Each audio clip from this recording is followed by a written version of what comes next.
if you let go to people that are better than you are at certain in certain areas in the business, what a difference it's going to make. Yes. It's going to help people get through that ceiling. It's going to help them to break through. And once you start breaking through, man, you just want to keep breaking through more and more.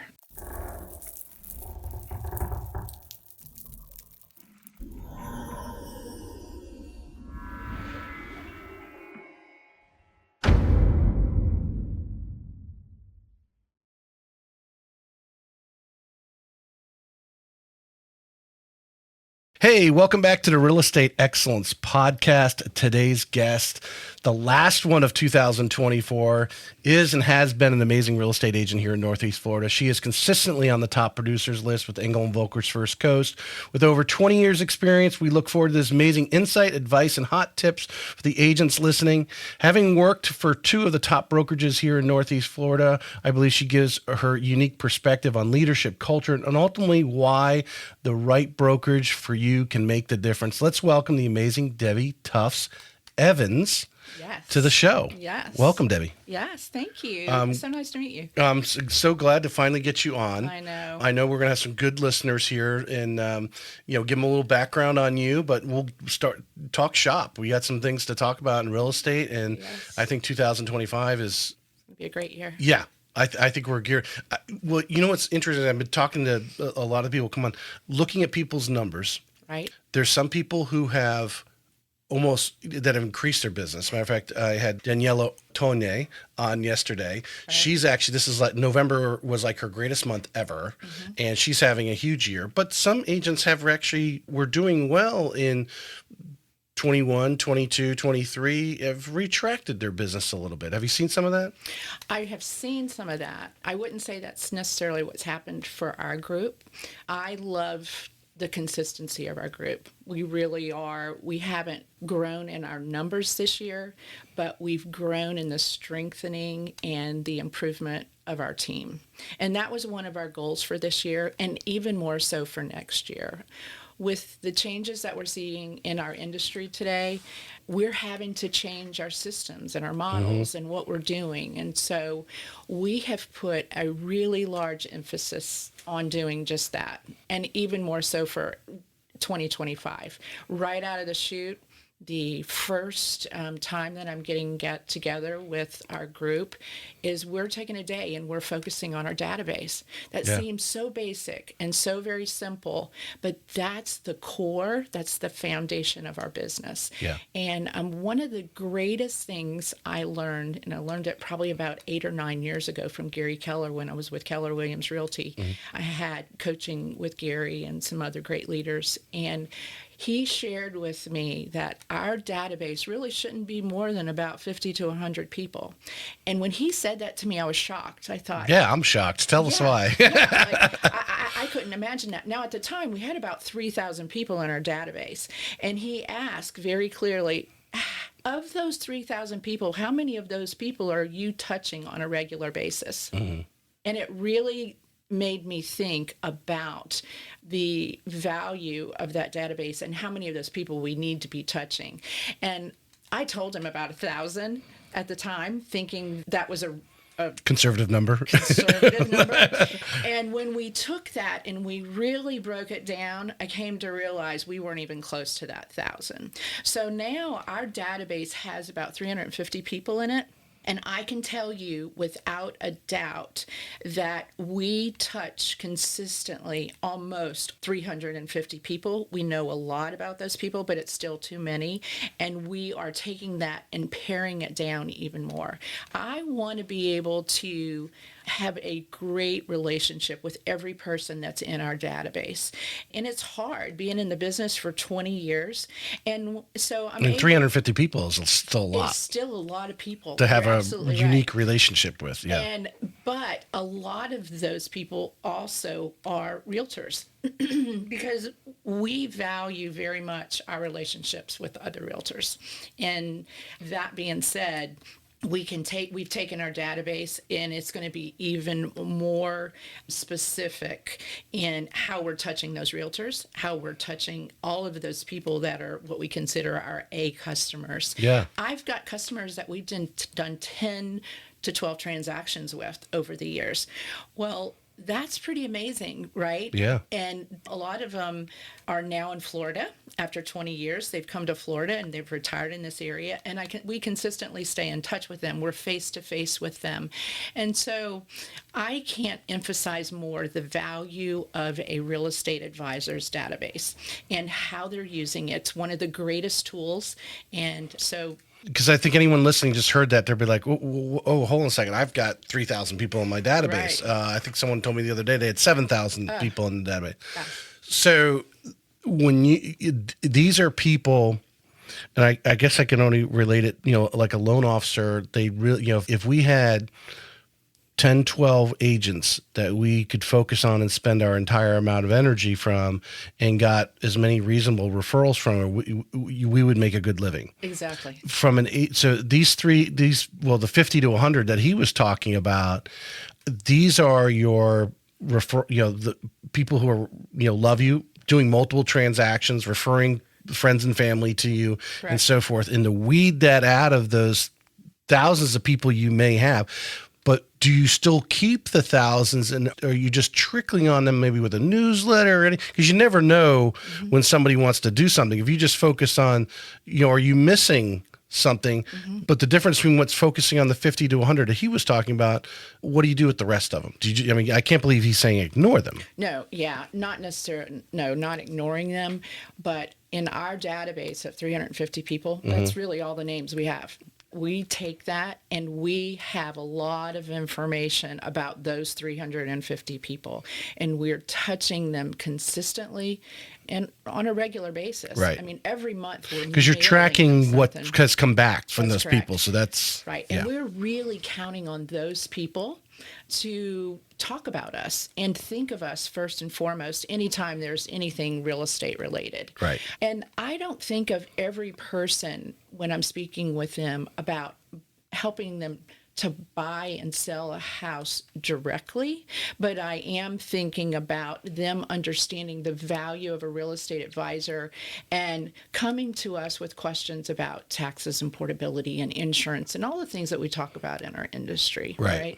And helping them in those details are what's going to help them to think of us first and foremost and share our name all the time. Yeah. And so they're very important in our business. And our business is about 75% referral based. I don't pay for any Zillow ads I'm not paying for any referrals. All of our referrals are coming from those people that we're consistently touching in our database. And I'm fortunate that I've been in the business for 20 years, right? So I have a very solid group of people that are in touch with us, and we're in touch with them on a regular basis. Right. Since we're on this subject, and this is a great subject, so let's just go down this rabbit hole, so to speak. Okay. Because I think again, an agent listening right now, of course, again, you've been in it 20 years, so to have 350 people, a new agent or an agent's only been in it a couple of years, you want to find where are your referrals coming from, right? So you can keep it. But what are you doing to stay in touch with them? What are some of the things that you are doing as the Debbie Tufts group to stay top of mind and really almost make those 350 people feel like VIPs? Right. Yeah. Right. So it takes time. When agents ask us about this, it is something that I've been doing for at least 10 years. Before COVID, we did pop buys. We would drive by, right, deliver things to different vendors, different customers to their businesses. And when COVID hit, it was no longer an option. We weren't able to go into a lot of businesses and get face-to-face with people. So during COVID, we decided we were going to do a monthly mailer to our customers. And it is now something where our customers are asking us about our mailers. They're talking to us. I didn't get your mailer yet. Is it coming? Exactly. And what I great. love is, which has already happened this week, they will send us pictures. And so we have taken that monthly mailer year and used it for our customers to engage with us on social media. Every single month has a theme. And we get together in October. We've already done it for 2025. We already know what we're doing every month in 2025. And we plan out the year. And it's really gotten to be a lot of fun because we look for crazy holidays. If you go on the web, you can find a holiday for every single day of the year, right? And so we go through every month and we look for something really fun. And we take that and then we find what is our mailer going to be. So that interesting holiday is in our newsletter, which we touch with every single month. And it's not a newsletter that we pay for that's very generic. It is a newsletter that spotlights a small business in the community. It's a newsletter that may highlight one of our customers and something that's going on in their life.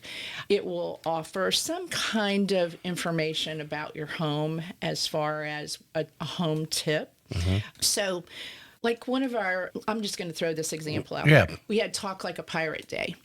We mailed out to our customers an eye patch. It's just a simple little eye patch, a pirate eye patch. We mailed it to them. Really awesome. Again, going back to these 350. Yes. So you're sending the 350 roughly. We're sending these out. Okay. Correct. Mm-hmm. And I should probably preface, so the 350, that database is all of our vendors and contacts. So for actually customers that we're sending that to, that's going to be less than 300. Okay.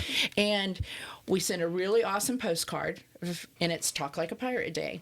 And we put on there something to do real estate related, take this eye patch and send us a picture. And we offer a gift card for the greatest picture and ask them to put it on social media. That's so cool. And so some of our pictures we got back this year were pictures of their dogs with the eye patch. We're getting this awesome engagement. Right. Now. And now people are expecting it. So it is one of those things that's really fun for us. It's not like we're calling and asking for business. It's a fun little touch that we're doing, and every month is different. And so it's being creative. It's brilliant, actually. We want to set ourselves apart. I was jotting down some notes because I actually want to go back to my marketing team. Yeah. Because the one thing I think in any business that's using a CRM, correct, one, they're not fully utilizing it, if they're utilizing it all. Because it has so many things it can be doing that people get overwhelmed. Right. They go to a training and it's like, oh, here's 1,000 things that your CRM can do. And they're like, oh, okay, what's the first thing I should do? Right. Where do I start? Yeah, exactly. And they just don't go anywhere. Paralyzed. And I was just thinking of Emily Engel because she was talking about the newsletter that she puts out. But that is because you're getting some data back. How many people actually read it, right? Mm-hmm. And really the point you send it out is hopefully they open it, but at least they see it. It's coming from you. It's still Debbie the Realtor. Oh, right. That's just clicking. How far they went, but the fact that they're reading it and actually reacting to it and putting something up on social media is wonderful. Yeah, it's huge. And they're tagging you, and everything's going. Yeah, and we want that engagement. Yeah, it's very important. And listen, I can't take credit for that. I have surrounded myself with people that are really great at that and are watching all of this behind the scenes for me, because that's not my jam as far as having a really good understanding of it. I'm much more the one who is calling people all the time and sending personal notes, and because that's how I started. Yeah. 20 years ago, that's what we did. That was really the only way for us to keep in touch with people. And so I love doing that. And I don't mind at all picking up the phone to talk to people. And then I have the opportunity with the Talk Like the Pirate card and asking them about it or talking to them about it and sending us pictures. And so it's great. It's a lot of fun. Yeah. We enjoy doing it. And, I have a great marketing person who's looking at the open rate, the capture rate, and we're constantly wanting to improve that. And so I can't take the credit. I surround myself with some amazing people that are looking at that for us. And those things are, so an agent looking and say, hey, many of you, I would imagine probably don't even have a newsletter, even email wise. Right. But you're actually mailing this out. The newsletter is going out on an email. It's going out on email. Out on Okay. email. And she's watching that. She's looking to see how many get opened, how many with the links. She looks at all of that for us. Right. And I love to go and meet with the small business owners and have conversations with them and to get exposure for their business in our newsletters and offering coupons. And, it's all the things that we hear people are doing, but you really have to track it. And I've been doing this now for so long, we are going deeper and people are looking at it. I explain to people, you can't do this 1, 2, 3, or 4 months. You have to really engage Yes. and embrace the project and do it for a while before you are going to get a response and for it to be working the way we want something. I would guess that if your team is tracking the who's opening it, correct, and so forth, that they're seeing. And how often are you sending it out? Once a month? Monthly. Monthly. So when someone's not opening it, reaching out to them in a different way. Exactly. Yeah, Yes. it's saying, okay, hold on a second. Here's one of my offspring here, one of my referral sources that's not reacting and giving feedback by at least opening the email, right? Do I call them? Correct. Do I send them a personal note? We're calling. Yeah. We're calling people. We call people a lot and talk to our customers and clients a lot. Now, the monthly pop by mail out, which is kind of what I call it, because it is our pop by. It's coming through the mail though, right? Those we do mail. And we are going to have a conversation about that in the next month because postage has gotten so incredibly high. Yeah.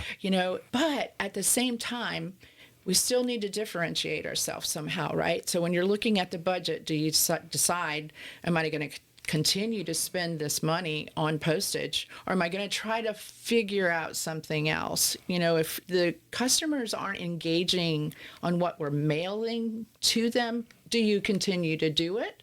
Our customers, we do feel like are engaging, but it is very expensive. It is, when you think about sending something 12 months out of the year, 1 month we do a virtual card, e-card kind of thing.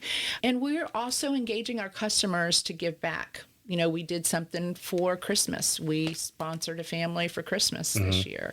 And it was a way to talk to our customers and ask if they would like to participate. And then there's another thank you. And then...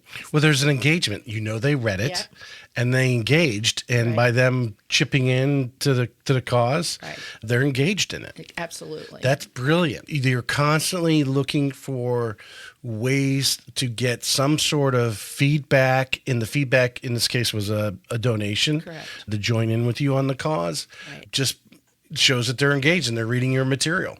So, man, that actually is, I've never heard anyone, I would say you're probably one of the few that actually is doing something that detailed, not necessarily the only one, but the only person I've ever had on it, because you could send it out every month and you could put stuff on auto, like a newsletter or whatever. And however creative you want to be with it, it can, if you want to double down on its responsiveness, its impact, you got to be tracking it. And like I said, if someone didn't open the email 2 months in a row, well, hey, I probably need to do something like give them a call. We need to look at that. Yeah. We need to look at it and see what we can do to be better. Keep them on the team. Right. Yeah. And that data is constantly helping us to improve our business and to be better at what we're doing, to be first and foremost to that small group that we have. And I think it's fun. I love this business. I love what we're doing. And I think that our customers know that about us, right? They know that as well. Yeah. All right. So we kind of jumped into from the middle. We're going to go back to the beginning. Okay. You grew up in New Orleans. I did. Yeah. I did. Tell us what it was like growing up there, and what was young Debbie visualizing herself as a career? Because I imagine it wasn't originally real estate. Well, interestingly enough, my mom was a realtor. Okay. And real estate in the 1970s was even different than real estate in the early 2000s when I got into the business. That's when you had to go to the office, get the key. You had a book with papers, right? And I actually... Houses didn't sell overnight because as soon as you put them on the MLS, everybody in the world saw it. Exactly. That's exactly right. But growing up in New Orleans was, at the time, I thought was really fun. It was a great city. And I love Cajun food. I love cooking. I love the water, love the ocean. So all of the things I remember about growing up in New Orleans are all the things that I love today about being in Florida, right? And I graduated from an all-girls school, public school. And so it was one of the few areas in the nation that had publicly segregated by sex. Most of the schools that you find that are segregated, they're private schools, right? Yeah. So I grew up in a school with all girls. And even at that age, I was very involved in the leadership, in student council and all of the things that I think of are who I am today. I just love being a mentor for new agents. I love being able to help grow up agents and to share what we're doing with other teams to help them get started. And so I moved around a lot. My dad worked for Shell Oil. We moved a lot as a family. And then when I got married, we moved quite a few times in my marriage. So moving for me was always exciting. I always loved going to different parts of the country and learning about culture and different ways that people do things. Just the way we do things, Yeah. right? And so I think all of that moving was just a natural transition into the real estate business when I got into it in 2003. It was one of those things that was very natural to me, and like I said, still love it to this day. So you personally were involved, obviously, from a buyer seller side. You end up in Atlanta. Mm-hmm. What attracts you to actually getting involved in real estate there? Well, my reason's probably different than a lot of other people, but at the time, we were in an area where I saw a decline in the public schools. I had 3 daughters, and as a mom and a part of a family, you want the very best for your kids. Mm-hmm. And when I looked at the tuition for public schools, we knew that if we were going to private schools, thank you. Mm-hmm. When we looked at that tuition, we knew it was going to have to be something that I was going to have to go back to work. And they were at an age to where it was our youngest daughter at the time was in 8th grade. So I went back to work. And in hindsight, it is one of the greatest things that I did. And my husband at the time was really pushing me to go to work, and I fought it a little bit because I loved being a mom. Mm-hmm. I loved being a wife, and I thought I was good at it. So I loved that role. But by him, trying to get me to do that, I got into the business, and we worked together in the business. And I started as an assistant for a top producer. So I had a couple of years of being an assistant, which introduced me to the business that I say actually propelled me into being a realtor when that top producer moved away. Taking that opportunity to be the assistant, because someone else who I had on a couple months ago, we were talking, because obviously the level of entry is really low for real estate. Pass a test, right, and you're a real estate agent.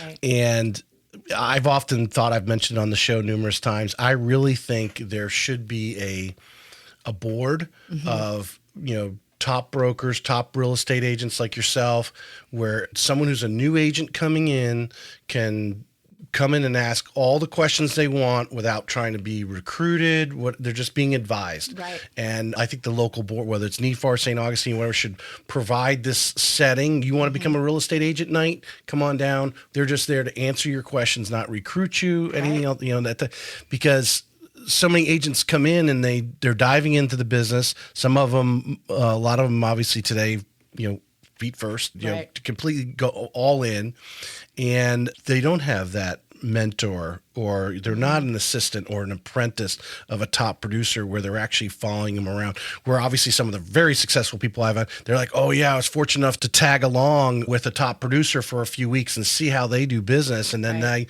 that led me to start my business at least in the right step. Right. Right. When you look at that, how you started mm-hmm. versus, and the pressures obviously you had as a mom, you're trying to put your girls through private school, right. So there isn't, you do want to make a certain income, but to enter as an assistant and how that changed your career versus, I'm sure you've seen many of agents over the last 20 years come in and not have that kind of opportunity. Guidance, right. Yeah, I have seen it. And, like I said, one of my favorite things is being able to help agents and to help them to grow and to see their potential. Mm-hmm. And it was a great experience for me to have that opportunity. And interestingly enough, our core business when I was an assistant was in the neighborhood that we lived in. And we didn't do any business outside of that neighborhood. And it taught me a lot about the business on a very micro level, on a small level. And then when I moved to Jacksonville and I moved to the beach, and there aren't all these little communities, that was an introduction to me to an even different way of doing business, right? I wasn't focused on this one little community. There's now this big beach. And so I think when I got into the business, I thought it was going to be a lot easier than it was, right? And I think that's what a lot of agents believe. They think that they look at these TV shows and they see from a mile-high view of our business, and it's so completely different. And especially in a market like we're experiencing today, you have to be very engaged, I believe, to be a really professional real estate advisor. You need to go deep. You need to stay educated. You need to be up to date on what's happening in the market.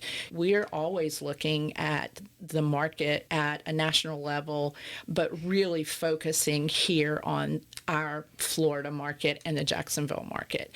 And agents need to be trained to really know how to do that. And I'm looking for ways constantly to stay educated on how we can advise our customers. If I can read when you say focused on the local market, that's also that newsletter we were talking about. Correct. And how you're making that work. It's not just, hey, I know the numbers. I know how long a home is staying on the market right now. Yes, that's obviously important. Right. But it's a all-encompassing approach that you're very focused on what you're doing consistently from a marketing standpoint, obviously evolving with the current, like you said, the current market it is. What are the other agents doing? Finding out what is working, what's not working, and obviously evolve yourself. That when you say focus, that it's all encompassing, not just some numbers that we can get from the few sources that are there every day. You just click a button and they're there for us. Right. No, I actually pay for that data. Yeah. And I don't mind paying for that because we coach, I'm sure you've probably heard of the Market Distillery with Dr. Alex Stewart. So the information that I get from the Market Distillery that he compiles is one of the very best tools in our business. We use it in our newsletter. I'm sending screenshots of the information and the graphics that he's sending out. I'm sending that by text to my customer. It's in every one of our listing presentations and it's in our buyer presentations. And so we go to the face-to-face coaching with him and we do the live coaching that he does monthly. Right. And so we're constantly being educated, right? And I think a really great real estate advisor should be doing that. We don't always know the I call answers. it verbal ammunition because when you sit down in front of your customer, you need to spill some of this stuff out to at least make it look like you know what you're talking about. And if I don't know, I've learned to be able to say, I don't know the answer to that, but I think I know the right person. Yeah. Or I will figure that out and get back with you. I don't mind saying that at all because we can't keep up with everything that's going on in this market today, right? Yeah. And so his business and the Market Distillery and what they do is a very important piece of our business. Well, I'm going to throw it out there since you're a big fan of Alex, that I invited him on a few months ago. He told me he had some other podcasts which I think he's probably going on that other person we were talking about before the show. His podcast.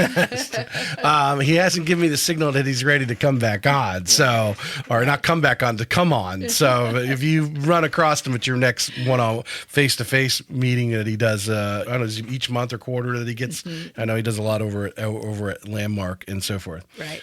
So you're an assistant for 2 years. Correct. We're still in Atlanta because you were there roughly about 6 years, if I looked on your LinkedIn correctly. I have 2003 to about 2009. Is that? Well, actually, I was there longer than that, but I'd only been in the business in Atlanta for about 6 years. And so when do you cut the umbilical cord of being the assistant to being Debbie, the real estate agent? Right. Yeah. It was amazing. It was the most incredible ride. It was what rose to that point of actually. What happened? Yeah. So the agent moved. Right. Okay. All right. And I helped her to build a business, and I was to the point where I don't want to let this go. Yeah. Right. And so I stepped in as the realtor for that business. It became Debbie Tufts Debbie Tufts, the realtor. Right. I was with a really small boutique. Well, it wasn't small. It was a boutique brokerage in Atlanta, Harry Norman Realtors. I say their claim to fame, which it isn't, but I think it's really sweet, was in the movie Driving Miss Daisy. In the front yard of Miss Daisy's house, the for sale sign was Harry Norman Realtors. So I became a realtor for Harry Norman Realtors. I was with them for just a little over a year. I had the honor of being the Rookie of the Year the first year I was in business with them. And then transitioned into Keller Williams Realty, and my husband at the time joined. We had a team at Keller Williams Realty. We worked together, and we were there from 2005 until I came here, which was in 2010. And in that 5 years, we were able to grow a business from $5 million at Harry Norman when I was Rookie of the Year, and the last year we were there, we were at $52 million, and that was in 2010. Those were really great, strong numbers. 10 times growth, we were very proud of that. Yeah. And those are 2005, 2010 numbers. Right, that's exactly right. Yeah. At that time, those were in the suburbs of Atlanta. Yeah. Average price point at that time was probably about $825,000. Which, that's a low volume. Well, that's still least if you're still looking at 60 transactions at a minimum. Actually, I said low volume. I'm sorry, it was high volume, but low number of transactions. Right. When you're looking at those kind of numbers, it was a completely different market than I'm dealing with here today. But at that time, I would say you could have a monkey answering your phone when the business was what it was in 2008 and 2009. Like 2020 and 2021? Exactly. Yeah. And so being in the business for 20 years, I've seen those highs and lows, right? I've seen when the business is incredible. And at that time, at Keller Williams, our business was incredible. And when I joke, we could have had a monkey answering our phone. We didn't really even have anybody answering on our phone at the time. We just called back when we could, and homes were selling like crazy. Right. And so it was a very different market. And even though that's great, it's not going to stay like that. We know it's always going to come back down. And when it came down hard. Yeah. And so those times when we've been in that trough is when we have learned the most about our business and what we need to do to be better. And that's where those systems and models come into play. You made me think of something. You're talking about the market changes, and the statistics are things that people are saying, at least nationally right now, we've had the lowest number of transactions nationally since the 90s. Right. And yet, you and I were in the business in 2007, 8, and 9. Correct. Yeah. Yet the transactions still didn't reach the low that we did in this past year, which I would think really still locally here, for the most part, most people would say this was a pretty good year. Oh, absolutely. Yeah. Yeah. What do you think is reading all the data that you have and so forth, the attitude, because the interest rate for a 30-year fixed in October of 2008 was 6.25%.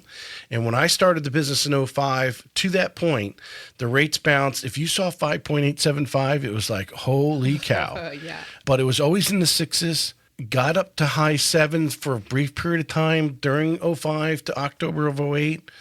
And then obviously they started to drop, because I remember we bought our home. We actually locked in the rate at 5 3/8, and we thought that was great to say. But even the 30 days while we're in, that was at Thanksgiving of 2008. We closed out between Christmas and New Year's, and the rates are still going down, and so forth. And what do you think the difference is now between them? Because the demand on housing is so high right now. And unfortunately, we're like in a little bubble right here, how great Northeast Florida is to move in from jobs and so forth. So we're kind of in this protective bubble, but yet the transactions were at the lowest that they've been in, 30 years. Right. Right. Yeah.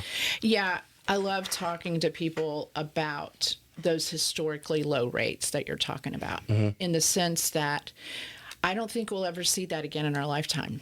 And helping to educate them. And Alex did a really great historical graph of interest rates. And if you look at them back to the 70s and you watch what the interest rates did, we just experienced historically low rates. And I like to... Well, I would say that they were actually artificial rates, because our government was buying the mortgage-backed securities put a lot of money in the marketplace. Right. We know that, but Yeah. the consumer doesn't. Right. Right? The Right. consumer doesn't. And so I feel like I have to talk to them at what most of them see in the media. And so with that being said, I think the rates today, people need to be paying attention, right? They are probably not going to go back to what they were. And I think that today is a great time to be purchasing a home. And if I can instill into my customers what knowledge we have about historical rates, about the inventory that there is out there today, which is high. Yeah. Right? And to get them to understand that purchasing a home is different every day. And so we take our time. Well, let's find the right house, but don't drag your feet, because the market we have today may not be as good as it is in a month from now or 2 months from now. We just don't know. So I always want to believe that today, this day right now, is a really great day to be purchasing a home and not thinking about what may come. Right. And that goes back to the data piece of it. That goes back to really helping to educate our customers. Well, the statistics are, if you could find a few months or year in our history of recording this information where if you bought a home at that time was bad, if you can find a year that was, you bought the house in the wrong year, you lost value. Those people who bought homes in 2006 at their peak, right before it tipped over. If it was an investment property or you're still living in that house, you're on top of it. What a now. great investment. Yeah. And it's probably close to being paid off. Exactly. Type of thing. I think people need to be, when you're talking about the statistics there, they just need to be a little bit wiser, because obviously it's, the expense of the property values, they're high because of the demand. Right. It's a simple equation there. Obviously you bring in higher interest rates. We're now talking, it's so hard when you're for years, talking about a $2,000 payment. Now you're talking $3,000 plus when you taxes, insurance and everything in there, all those things. But they need to be a little bit wiser, maybe drive their car a little bit longer, maybe go a few years where the car is paid off versus going and buying a new car every 3 to 4 years. Right. That type of thing. And they're forcing them to be a little wiser financially. And whose role do you think that is to help them to be wiser? Well, ultimately it's theirs, but we can help them out. We can help them out. Yeah. And I love that. I think that's why we're called advisors. Yeah. Right? That's our role. That's what we get compensated to do, not just to open doors for people and to walk them through the homes. And we talk about it constantly. And if that's what's going to differentiate us in our business today, I'm all about that. And that is what I want agents in our business today to learn and to be able to offer. That's what I love about our brokerage. We are constantly talking about being educated and having conversations with our customers about what you and I are talking about. Good transition to talk about brokerages. Sure. Like I said, you've worked for, two of the most respected brokerages in Northeast Florida. Agree. Corey has a different mindset. I like when I have had any of his other agents on, he wants people producing. He's not, the newbie is not signing up at Engel Völkers, which I think adds to a higher level of conversation when you do have conversations and meetings. You're talking about higher level real estate. Yeah. But in your opinion, in 20 years, to kind of kick us off and lead into this, how important, and some agents can survive anywhere. We know that. They're business savvy, they grasp on, they understand real estate, and they don't need a lot of help. Right. But I think a majority of the ones, there's a lot in the middle that they need a little kick in the butt every once in a while from their broker or mentor at the brokerage they're at. The culture, the camaraderie, the collaboration of, some other people that they can talk shop with, water cooler talk, that kind of thing, to survive as humans in the business that we're in. Yes. Tell us a little about what you think of the importance is in being very wise, especially for a new agent or an agent right now who maybe with somebody, maybe they're 2 or 3 years in the business, but they just feel like they're trudging along and they're not really, they're doing a half a dozen deals and they just they don't understand why they're not improving. Right. Where there's new people coming in going right on by them. But the importance of getting with the right brokerage, with the right people in it, not necessarily the broker being the leader. There's other leaders, other top agents like yourself, they consider leaders. And the culture and finding that brokerage that matches them really changes their business trajectory. Absolutely. When I transitioned from Keller Williams Realty, which I think is a great brokerage, by the way, to Engel Völkers, I wasn't really... Corey, let me back up. Let me just say, Corey had been reaching out to me for a while, and I really wasn't interested in leaving. I wasn't giving him a whole lot of time about switching, but he was great. He tried. And then Corey called me during COVID, and it wasn't anything about switching brokerages or talking to me about Engel Völkers. It was about, how are you doing? And how are you dealing with COVID? And is there anything that we can do to help you? I had gotten to know him as a friend. We had done a transaction together at Keller Williams. We knew each other. And so his heart for people is much bigger than people realize until they get to know Corey Hastings. And so I said, well, how are you doing? And so we just started talking, and he said, well, if you'd like to come in, I'd love to talk to you. Just to have a conversation. And this was another, during these phone calls during COVID. Right. And I started paying attention because he cared. Yeah. He really cared. And so I did. I went in and talked to him. And that's all it took, was sitting down and him putting in front of me what Engel Völkers offers to their advisors in a way that made a really big difference. And he got my attention. And so Engel Völkers is a unique brokerage in how much they do for their advisors. Are fees a little higher? Absolutely. I hear that all the time. But there is so much that they do for us and that they offer to us on a global level, right? We are a brokerage that was started in Europe. They do things a little differently, and I like different. I've always been that way. And I think that our presentations and the offerings and the statement that Engel Völkers makes is pretty cool, right? It's a beautiful distinction. And everything that comes out that Engel Völkers produces is top notch. And there's a lot of thought that's gone into it. And for the 4 years that I've been there, it's not like things have changed, and they're consistent. And Corey, though, as a broker, has instilled a culture in our offices in a very short time that's very special. We had what he calls a coffee and collaboration that he has started. We had that this week. And when we left, there wasn't a dry eye in that room. In the way that this group of agents talked and was vulnerable and put out some things that are going on in their life for each of us to know how we can be helping them, how we can be praying for them, how we can be lifting them up, what we can do.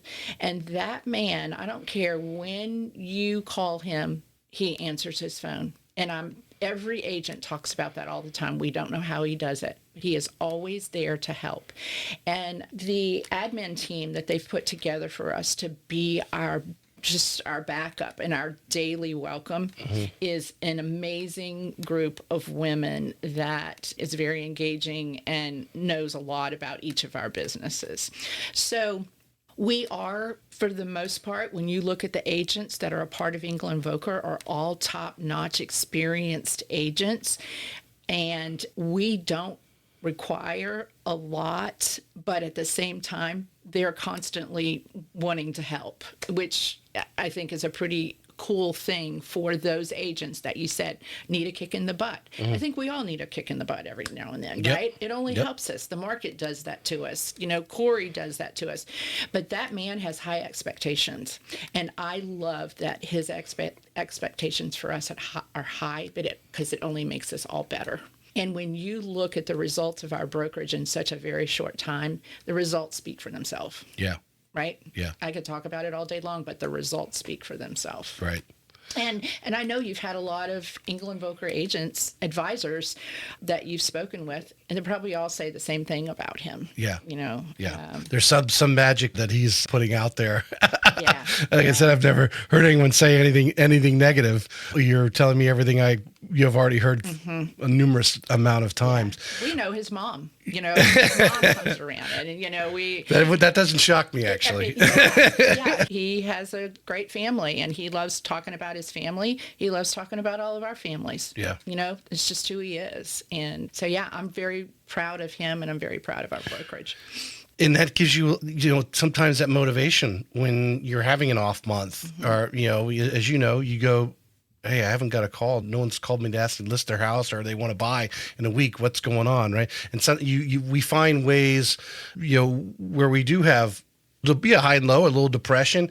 And when you have a brokerage like that, and you go in and have this coffee meeting that you just talked about, and you come out with a little, pep in your step. Right. Sort of thing. You need that, of course, that goes back, when I had him on the show, obviously talking, his football, locker room, athletic, thing. And he'd probably make a great coach because he finds the right way, because you're spinning plates all the time. Yes. How do you keep the plates spinning, right? Yes. I need to come in and give a little motivational talk to put an extra spin on that plate to keep it going. Then I can go over here. And he sees things in people that they don't see in themselves. Yeah. Right? He is a team player. He's the broker. He is a team player, and he is always challenging us, right? And I love that about him. Yeah. He's very involved with the agents of our brokerage, right, which is a plus. It's different. So your experience at Keller, your experience at Engel and Völkers, just advice, straight up. Someone, young man, woman came to you today and said, hey, I'm thinking about getting into real estate, which I'm sure you've had asked a million times in your career. Right. But what advice do you give them? What do they need to do besides passing the test, obviously, and studying for the test? But before they make that choice of where they're going to go hang their sign with first, what do you think they should be doing? I think they should be talking to other advisors and asking them about the business, right? Ask them the pros and the cons, and hey, can I shadow you? And, one of my dearest friends is Kristen Malin, who is a very top producer in the city. Kristen, in 2009, she came to Atlanta for 4 days and shadowed me in Atlanta and rode around in the car with me, looked at our systems, looked at what we were doing. And it was so much fun to spend that time with her. And she took that and brought it back here to Ponte Vedra, and look at her today, and just also the amazing contacts she has. I'm not saying it was because of that, but it was, right. She took the time 4 days to go to another city to meet with an agent. Right. That tells you something about her discipline and her desire. Well, to be better. The understanding that you're starting your business. You're hanging up on a brokerage, but you're 1099, man. Yeah. It's all on you. You got to get out of bed every morning. So if you're going to go and whether buy a franchise or start a business, to be able to reach out and actually have someone who's willing to let you ride along with them, just to see, is this something you don't even like it? Yeah. You might decide you don't like it. Yeah. And because there's a lot more in our day than what's in that book, the real estate book, on that real estate test.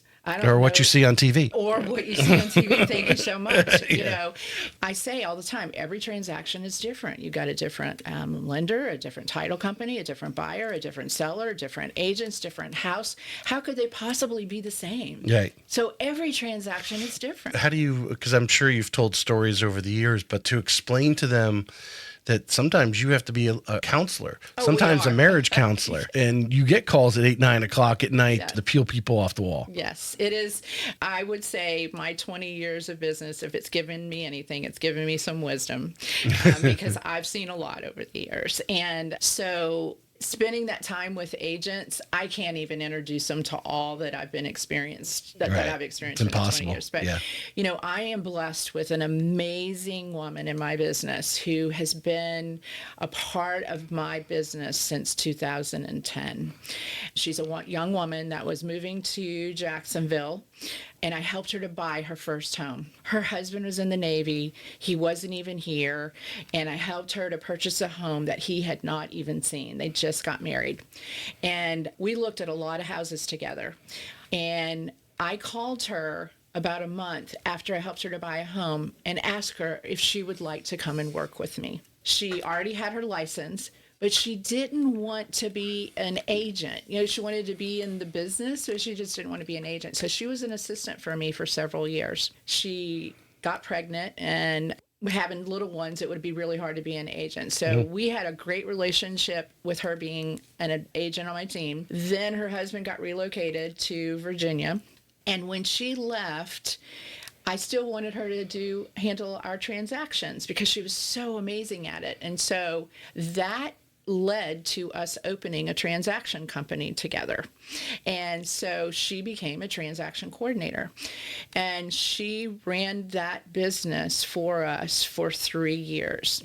That 3 years, she did over 2,000 transactions.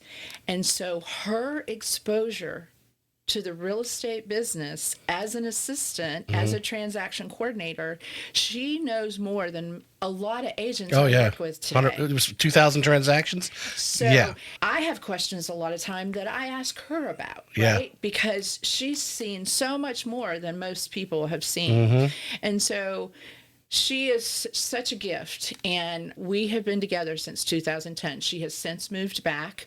She is on a really important part of the Debbie Tufts group, and she mainly works with our buyers. She does a few listings, but she mainly works with our buyers. And I think a team is very important when you get to a certain level to really service our customers the way I want them to be serviced. I had to have other people to help me. I like to think of our business as a concierge business. And so Tiffany has stepped in, have someone, like we've talked about, that helps with the marketing. And I also have another young woman that helps coach us. She's a great lady. How much do you use what's provided for at Engel Völkers? Because I think you guys have some marketing people there. Yes. Corey's got some transaction people there. Yes. Are you using theirs, or are you branched off to keep it within your group? We keep it right now within our group. We're going to look at that going into the new year. We have. Do you balance that with basically the number of transactions that you're able to keep in your group? Because obviously a transaction coordinator can only handle so many transactions a month or at a time. So if you've got enough, obviously you could have your own, but as business might contract, you might spill over and just use the in-house. Well, actually right now I have someone else who was a part of our transaction business that Tiffany and I owned that's doing our transactions for us. So I say in-house, but it's someone that branched off of Beacon transaction coordinators. But yes, we have an amazing transaction coordinator as a part of Engel Völkers. And then our marketing team, they do a lot for us as well. And we want to look into other Engel Völkers offerings because they now are also offering more and more for the advisors. And so everything they do is top notch, right? And so, yes, we're looking into that coming into the. So let's talk, because this is one thing I mentioned before the show. We talked about the brokerages. The other thing is, because I know you're seeing some of these agents at Engel Völkers that are still, they come over, they're producing, and hopefully their business has been growing steadily, or just because Engel Völkers Corey's helping them move their business. But now they're reaching that lid. They're solo agent and so forth. What are some of the things that you would advise that solo agents that's kind of maxing themselves out? They're doing their own marketing. They don't not using a transaction coordinator.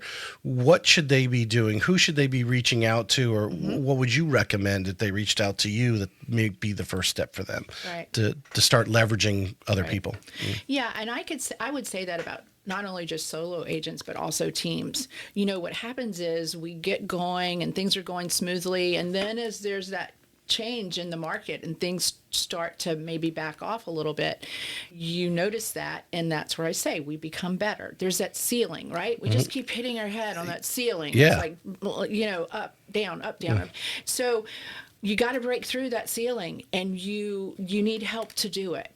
Right? As long as I was in the business, when I came down to Jacksonville, because I had produced at such a high level in my own little world, I was thinking, well, I should be able to do this. What's wrong with me? I've done this much volume and I've been in the business for a long time. I should be able to do it on my own. And I came to realize I couldn't. Right? And so sometimes our setbacks are the best breakthroughs that we can possibly have. So it goes back to what we just talked about. Talk with some agents. Talk with those agents that are producing at a higher level than Where you want to be. Right. Yeah. And sit down and meet with them and talk to them about what they're doing. And I can guarantee you there's going to be some nuggets that are going to be a takeaway. And that even happened for me by coming to work with Engel Völkers. You don't know what you don't know. And you're exposed to all kinds of new opportunities and new ways of doing business. And not that what I was doing was wrong. It was just I became better, right? And so I even believe that in our lives, right? Yeah. There's things that we can grow from. There's other individuals that want to help us, want to help bring us along. And so find agents that you can talk to. And if you don't know what brokerage that is, maybe talk to different agents or advisors in different brokerages. Right. I love doing that. I'm happy to talk to anyone about that. And even if it's not for them to come to a brokerage that I may know something about, but for them to figure out where they want to go, figure out, rule out what you don't want, and then take what it is that you feel like might help improve you in your business and talk to someone about it. And there's a lot of agents out there that want to do that for other agents. We want agents in our industry that are wanting to grow and wanting to be better. Right. Well, we want to surround ourselves. Well, I mention this always on the show. So there's always someone who says, well, you don't want to tell them your secrets. Well, the reality is they're not you, and they're never going to do it exactly the way that you're going to tell them something, and then they're going to make it their own. Right. And where they go with it is based on them. And if it wouldn't be for other agents that have helped me to grow my business, I wouldn't be where I am today. Yeah. I don't really think of them as secrets, and I'm always humbled, and I think it's a compliment when people call us and want to see what we're doing because it impressed someone, right? They thought enough of us to call us to say, gosh, can you help me? They're not going to be calling someone if they don't think they're doing something well. Right. And so I think that most experienced agents want to help grow up and bring other agents along. Well, I think you realize after doing enough transactions with agents on the other end who aren't up to snuff, and you're like, I need to help some other agents so my transactions can hopefully be a little smoother because they're better on the other side, and I'm not running the whole show. I want to do business with great agents. Yeah, exactly. If we don't work together to try to help grow up agents to be better. You've got to raise the bar. You have to raise the bar of the industry. We constantly need to be raising the bar. I want our industry and for real estate advisors to be respected. I want to have a good reputation. I want to be more than to be thought of as somebody that opens doors and sends you pictures of pretty houses. There's so much more to what we do than that. Yeah. So I talked about the book I want to write, and I already wrote the preface already. So, and then the talk I wanted, but the bottom underlining theme is grit. Yeah. And we talked about Angela Duckworth before the show, who wrote the book, but the LLC, your love, your laughter, and then obviously what you're doing consistently in your business today. So tell us a little bit, what is it that you love about real estate? Oh, wow. That's a big one. Yeah. I love, first off, I love being around people. I love the team that have been able to bring together because it's an incredible group of women, and we're each a spoke on this wheel that brings something different to the table. We all complement each other, and I couldn't do what I do without them. So that's at the Debbie Tufts group level. But on a bigger level, everybody needs a home, right? And it's figuring out, what does that home look like for you? Is it a rental? Is it something that you want to purchase? Is it, there's so many different facets to our business. I want nothing more than for people to understand that our homes, what an asset they can be, and how important it is to understand all that goes into owning a home. Understanding about taxes and portability and what you can do to save yourself money, but still help your city. Well, insurance now is a boot. And insurance, and understanding the insurance and what that looks like, and how maintaining your home impacts your insurance, and all the things that we can be doing to make that asset better and more valuable. And so I think real estate is fun. I just think it's fun, and it's one of those things that if we all go into this as a community, a collaborative, and helping others to understand how professional real estate advisors can help our community in that process, that's what we're here for. That's what we do. I don't think of just, like I said earlier, open the door, showing pretty pictures. I enjoy the whole other piece of our industry, helping people to learn about one of their greatest assets that they could have today. All right. So the true grit statement in here is where I relate to laughter, which I think you kind of actually, you told a little bit of story there where you went from Atlanta to here and kind of had a little checkup from the neck up, right? Yeah. You weren't the star anymore, right? Yeah, no. And I imagine today, when you are throwing a little bit of curveball in the business, whatever it may be, a customer or, an agent leaves you or whatever, but I think, like I said, we're mature. We've been doing our business long enough that we laugh at, that other curveball. Tell us something that, has brought that laughter to reflect back on the obstacles you've overcome to get to where you're at. And so, something maybe that happened recently to you that is a sort of a setback, but you're like, no big deal. I got this. Yeah.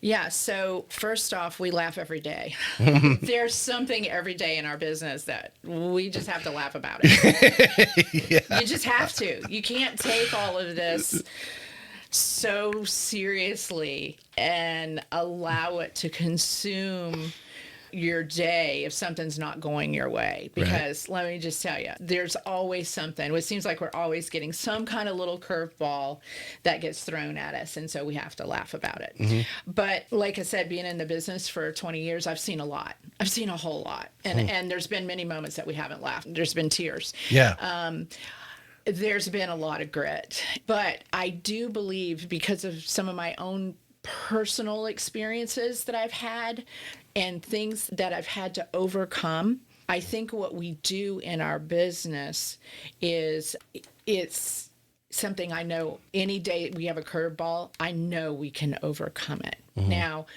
it may not happen the way I would like for it to happen, but we will overcome it and we will get people through it. There's a lot of grit involved when we're dealing with customers daily that they might be moving because they're going through a difficult situation. They might be moving across the country to a new place where they have no idea what they're getting themselves into. A lot of stress in that. Lots of stress.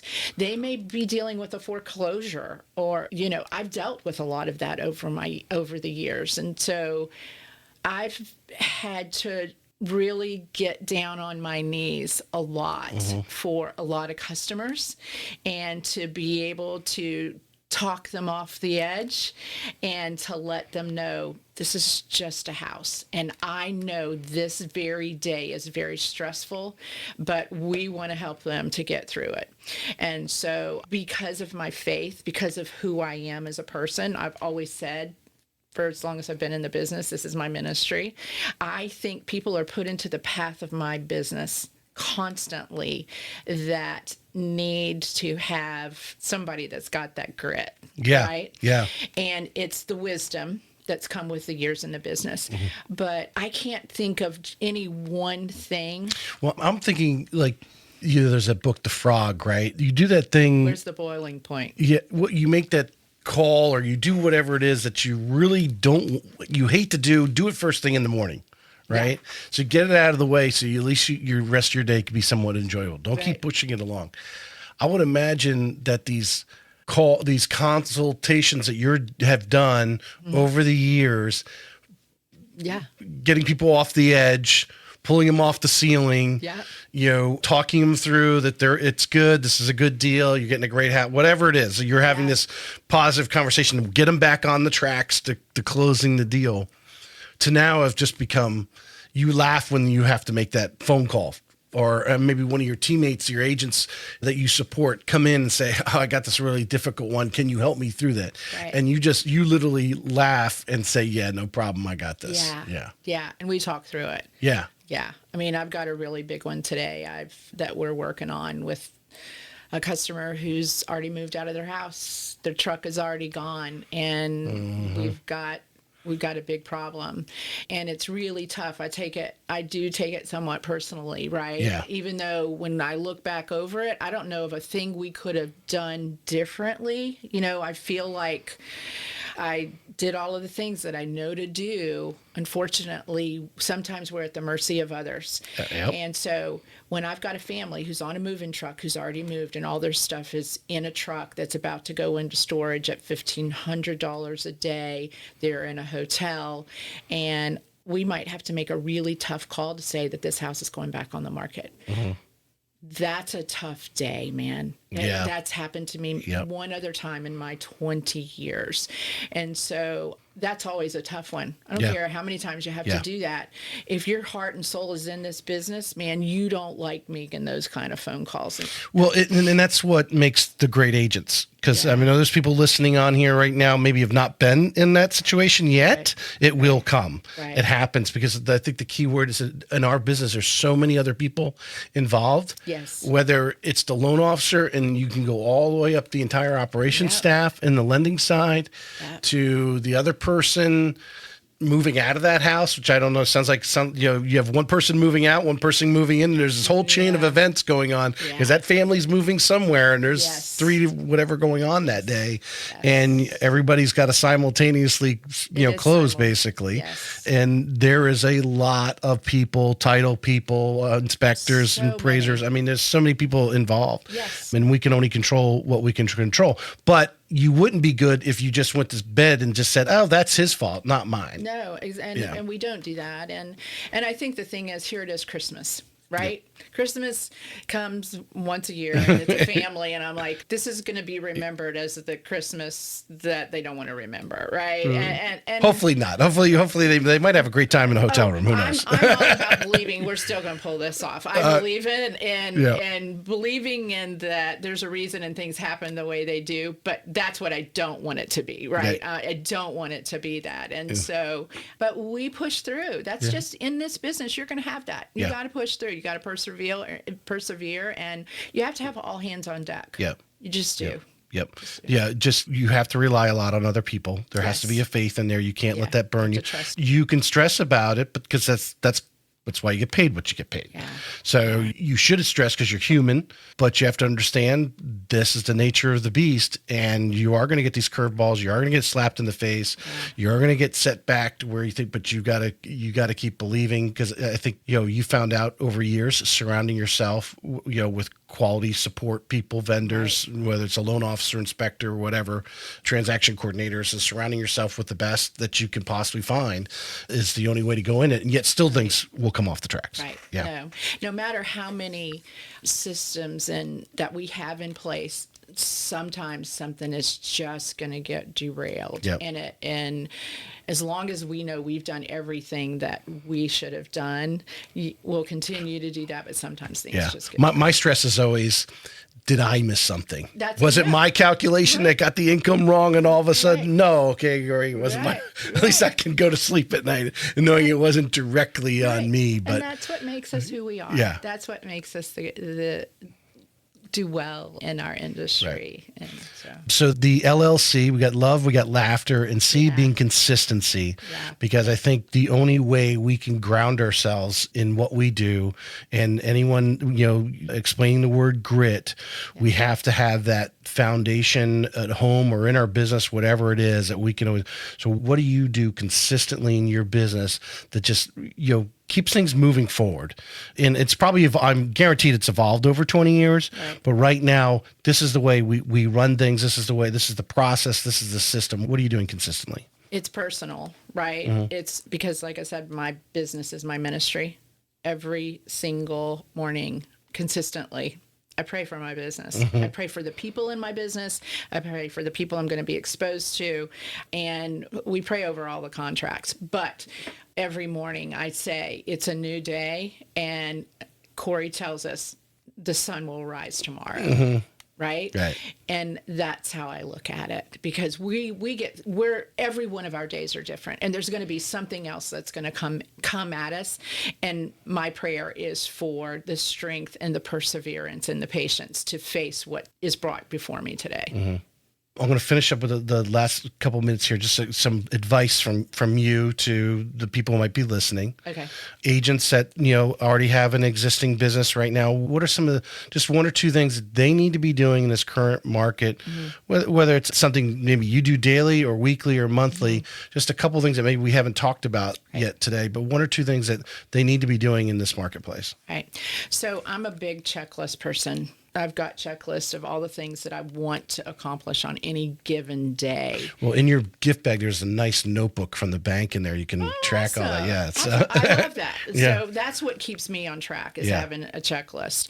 Fortunately, for people that I surround myself with, they've implementing 2 new things starting 2025. And one of those is I have been antiquated for quite a while with using an Excel spreadsheet for what I call our database, right?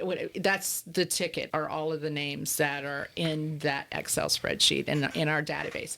I have fought a CRM for a long time because I didn't think there was a CRM that was what I was looking for to keep in touch with our customers. I thought this Excel spreadsheet is doing everything that we need to do. And because that's just old school. It's old school. And I've got amazing young minds around me that have said, we're going to do it. We're going to do it, and we're getting all these things in place, and they're going to be in place, because when I think about doing it, it seems incredibly overwhelming, and I just haven't wanted to do it. And I've been in places before where these CRMs kept changing and kept having to change. And I'm going to keep it on my Excel spreadsheet, and it's not going to change.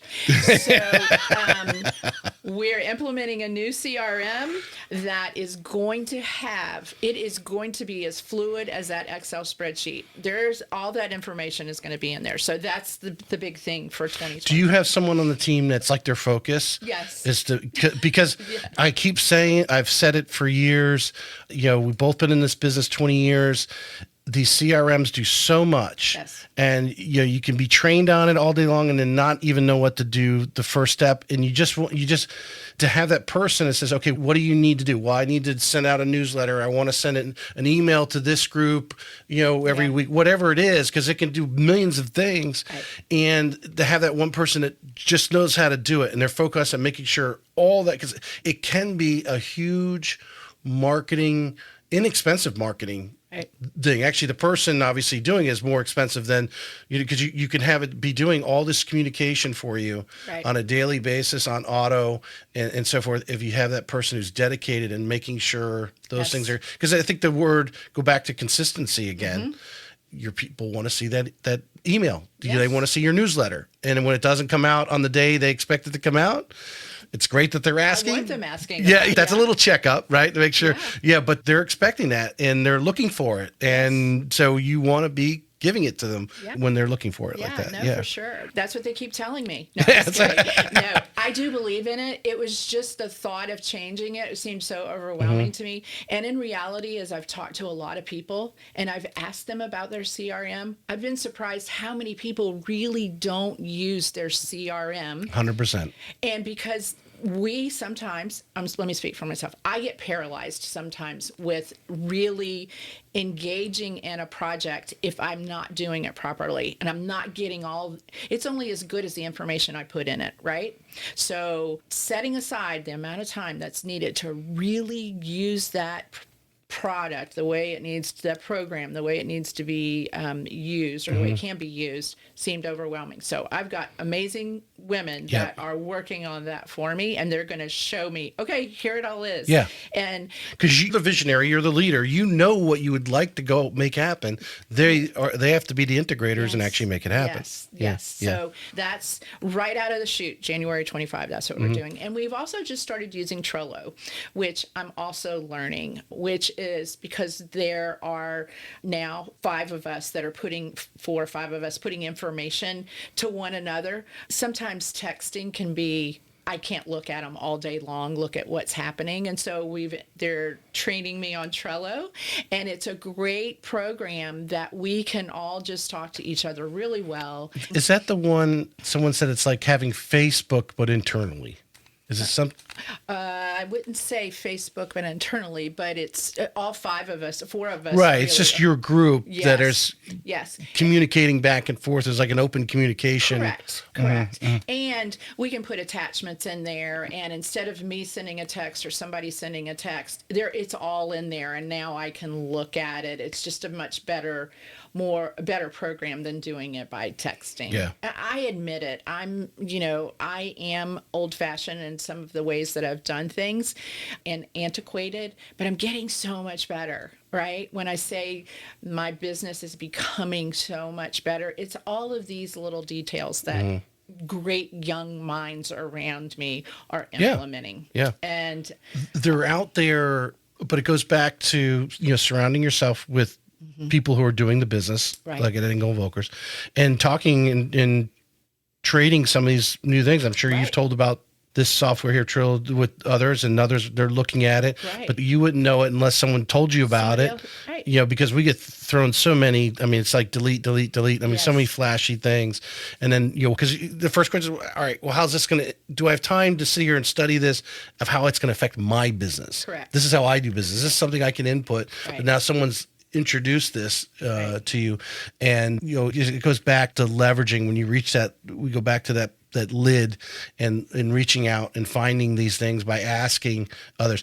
And I will say, if you are not using your CRM right now, DM me, text me, email me. I know of a couple ladies in town right now, and I know they're not the only ones, but they've been on my show, that will take over a lot of that stuff for you. So if you are not leveraging that CRM that you're paying for, when you pay your brokerage fees or whatever you're paying for, they will go in and do it. And like a lot of things, like the transaction coordinator, pay for play transaction coordinators, like that's a no-brainer. Oh my gosh, for sure. Yeah, that's a no-brainer. To take advantage of these until you get up to a level to maybe you are putting someone on your team because you do have so many transactions. You just want this one person to be just yours. Right. Yeah. Right. Exactly. And it's helped our business so much by doing that. And for the longest, and I know there's a lot of agents that have this problem, they just have a hard time letting go. Yes. I had that problem for a while. And then as the team grew, when I was in Atlanta, I came to realize what a gift it is, because they knew they could do things much better than I could, even though I thought I could do it better. Right. I'm just being honest. Yeah. Right. It was hard for me to let go. And if you let go to people that are better than you are at certain areas in the business, what a difference it's going to make. Yes. It's going to help people get through that ceiling. It's going to help them to break through. And once you start breaking through, man, you just want to keep breaking through more and more. And so, yeah, absolutely. That's awesome. Yeah. I'm going to finish up with that. Is there anything you'd like to add? No, thanks. And I'm sincere about that too. If there's people that want to have a conversation about maybe what they can do to have that breakthrough in their business, or what they're doing that might help them in their business, I love it. Which office do you generally frequent? I'm usually at the Jack's Beach office. Okay. But I go to the other offices as well every other week. We have our meetings. I'm either in San Marco or St. John's. I love going down to the Ponte Vedra office. I don't get to the Amelia Island office as much, but I wish I could. But yeah, we love the offices. It's really a lot of fun to visit the other offices and to meet the other agents. Yeah. And tonight I'm having a event for our customers. I'll throw this out there. There's the Deck the Chairs in Jack's Beach, and we're going to be at Cup of Joe giving out hot chocolate. And so anybody'd like to come, I'd love for them to come. I actually have a wall at the Cup of Job. That's the Debbie Tufts group wall that has a house built on the wall with information for our business. And so we're going to be there tonight. So that's a frequent spot for you. It is a frequent spot for me. Yeah, it is a frequent spot. And I love that people frequent that spot and pick up our information. And so if you have that time and want to come from St. John's, we'd love for you to come over or from anywhere. Yeah. Anybody's invited, and have a cup of hot chocolate. Well, just remember, today is the 19th. So if you are listening to this show, when the audio goes out, it'll be next Friday, actually. Okay. So, but those are watching live Yeah, and yeah, pick yeah. that up. It is the 19th of December. Well, But come by the Cup of Joe anytime Yeah, and see absolutely. Debbie's stuff. You're But right. that just shows you obviously you've made a relationship with that business. Yes. And it grounds you. And these business owners, part of their business is knowing other people. Right. They have a whole different circle of vendors that they are working with on a daily basis. Right. So I'm sure people come in there. Real estate's a common topic, and hey, you got to call Debbie. Yeah. That's what it's all Always about. do. Right. All right. Absolutely. Appreciate you coming on. Oh, thank you. It's great to talk to you. Merry Christmas. Yeah, same to you. This may be it for today's episode of Real Estate Excellence, but we both know your pursuit of excellence doesn't stop here.